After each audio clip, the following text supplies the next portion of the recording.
Hi everyone, and welcome to the following of Openzeppelin ERC20.sol, a smart contract. And as you can remember, in the previous video we have managed to finish all of the smart contract, and now in this video we're going to compile it line by line, see what the problems are. So we saved the project, and now there seems to be one error, but there might be even more.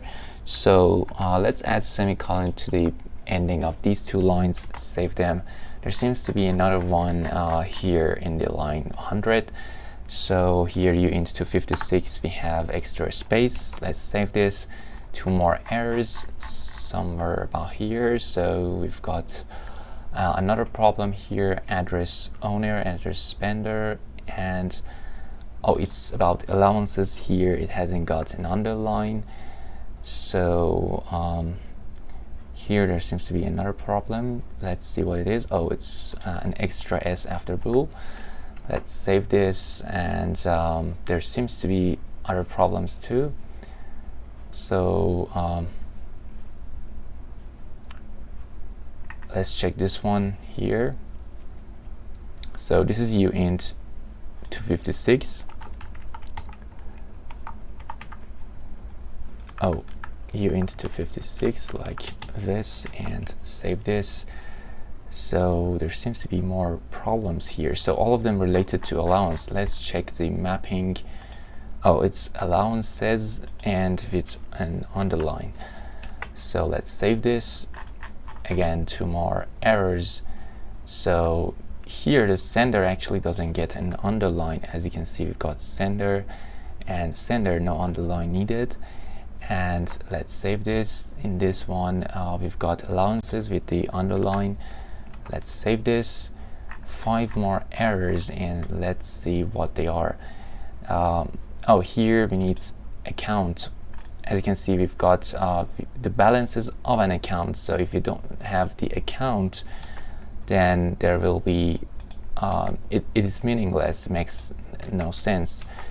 So 3 more errors, and it's these 3 functions we don't need override for them because they do not override anything. So let's omit the override. Let's save this. 2 warnings here. So this one, let's see what it says. So it doesn't return bool. Now at the end we've forgotten to return true. This one is solved. And about this one, it says that we haven't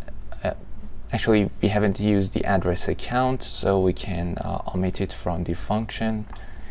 It's totally right because we've used the message sender instead of the address account, so we don't get the account from the user. Let's save this, and as you can see, it's now completely compiled and successfully. So now let's deploy the smart contract. Now here we've got 3 parameters, the name, the symbol, and number of decimals. So for the name of the token, again, you can say MyToken and MTKN or whatever you like. And here you can write 8 for the number of decimals, and then click on the transaction. It's been done successfully. Now let's open the instance here. As you can see, there are a lot of variables over here for approval, for bearing and minting tokens, and decimals. So here you can see the decimals, the name, MyToken, the symbol, and the total supply. So because we haven't minted any token yet, we have no total supply. As you can remember in our previous smart contract about the token, which was again another ERC20 token, but without Openzeppelin, at the beginning it would ask us about the total supply. So we had another variable at the time of deployment, but right now we haven't got any. So at the beginning the total supply is 0. So the first thing we need to do is to add the amount of the tokens that we want. So here we can add, for example, 21 million. You can add any more number of tokens. It's totally up to you. Now we've minted the tokens. Now let's check it. As you can see, it's now 21 million to the total supply. So if we decide to burn more than 21 million, then we would face a problem. So for example, here I will add 22 million, right? So when I try to burn it, it will face an error, and it says, let me make this bigger.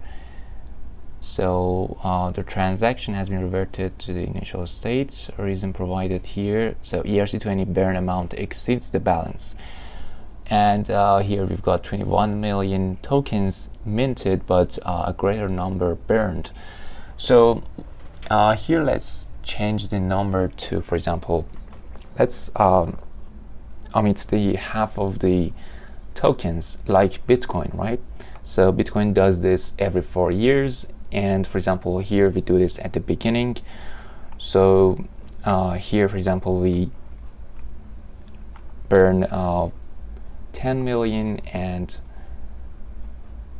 500,000 tokens, right? So let me check if it needs another 0. Okay, now let's burn it. Now let's check the total supply. As you can see, half of the tokens have been burned. So generally, whenever we burn the tokens, the number of tokens in the total supply will decrease, and it will result in the more valuable number of tokens, because the less the number of tokens are, the more valuable they become, because they will be fewer number of them. So right now we have the total supply like this, and here you can check the allowance. So for example, let's here copy this address here. Also let's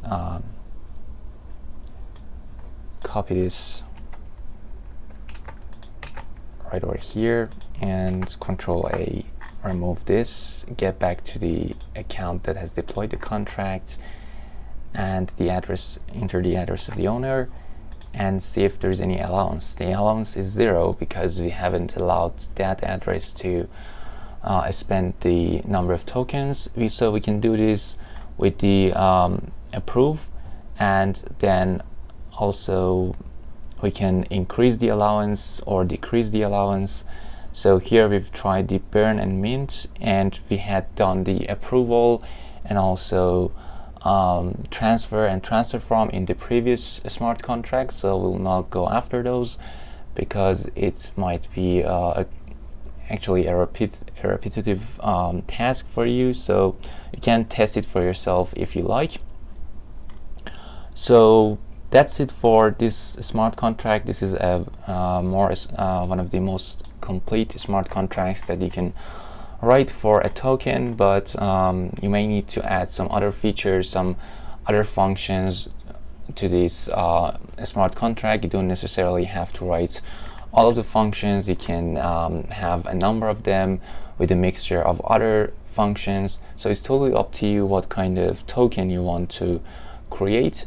And notice that this smart contract and most of these smart contracts, actually all of these smart contracts that we will teach you in this course, are just for educational purposes, but in the commercial experience you might need to consider some precautions for your smart contracts, because writing the smart contract is one of the very, very sensitive jobs that you will need to make precautions before writing them, and make sure that it has enough security. And this job that you will get related to smart contracts and programming the smart contracts is very sensitive, because the money is involved, and so you need to be really careful about writing the functions and about how to writing them. But this course is just for educational purposes, and it will teach you the general idea of the smart contracts. So make sure you take all the precautions if you're working on a commercial product, commercial smart contract. And with that said, that is the end of this part of the tutorial. We will continue with other kinds of smart contracts in the future tutorials, and until the next one, Goodbye.